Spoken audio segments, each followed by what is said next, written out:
ఢిల్లీ పర్యటనలో మన్ కీ బాత్ వినిపించారు తెలంగాణ సీఎం రేవంత్ రెడ్డి. కవిత దగ్గర నుంచి కాళేశ్వరం వరకు, ఫోన్ ట్యాపింగ్ దగ్గర నుంచి కేబినెట్ విస్తరణ వరకు అనేక అంశాల మీద మాట్లాడారు. కిషన్ రెడ్డిపై ప్రశ్నల వర్షం కురిపించారు. బీఆర్ఎస్ పై బీజేపీ వైఖరిని తీవ్రంగా తప్పుపట్టారు సీఎం రేవంత్. ఢిల్లీలో 2 గంటల పాటు మీడియాతో చిట్చాట్లో కీలక వ్యాఖ్యలు చేశారు సీఎం రేవంత్ రెడ్డి. కాంగ్రెస్ లో కవిత చేరతారంటే అందరికంటే ముందు తానే వ్యతిరేకిస్తాను అన్నారు. కేసీఆర్ కుటుంబాన్ని తెలంగాణ ప్రజలు సామాజిక బహిష్కరణ చేశారన్నారు. వందలాది మంది ఉద్యమకారులను కేసీఆర్ పొట్టన పెట్టుకున్నారన్నారు. వారి ఉసురు తగిలింది కాబట్టే కేసీఆర్ కి కూతురు దూరమైందన్నారు. కవిత వ్యవహారం పూర్తిగా కుటుంబానికి సంబంధించిందే అన్నారు. అధికారం, ఆస్తి పంపకాల విషయంలో తేడాలొచ్చాయన్నారు. కేసీఆర్, కేటీఆర్, హరీష్ రావు, సంతోష్ రావు కవితపై దాడి చేస్తున్నారు అన్నారు. కవిత జైలుకు వెళ్లినప్పుడు బీజేపీలో బీఆర్ఎస్ ని విలీనం చేయడానికి కేటీఆర్, హరీష్ ప్రయత్నాలు కూడా చేశారన్నారు సీఎం రేవంత్.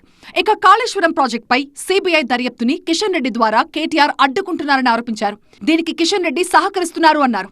ఉపరాష్ట్రపతి ఎన్నికల్లో బీఆర్ఎస్ ఓటు వేయకపోవడమే ఆ 2 పార్టీల మధ్య బంధానికి నిదర్శనమన్నారు.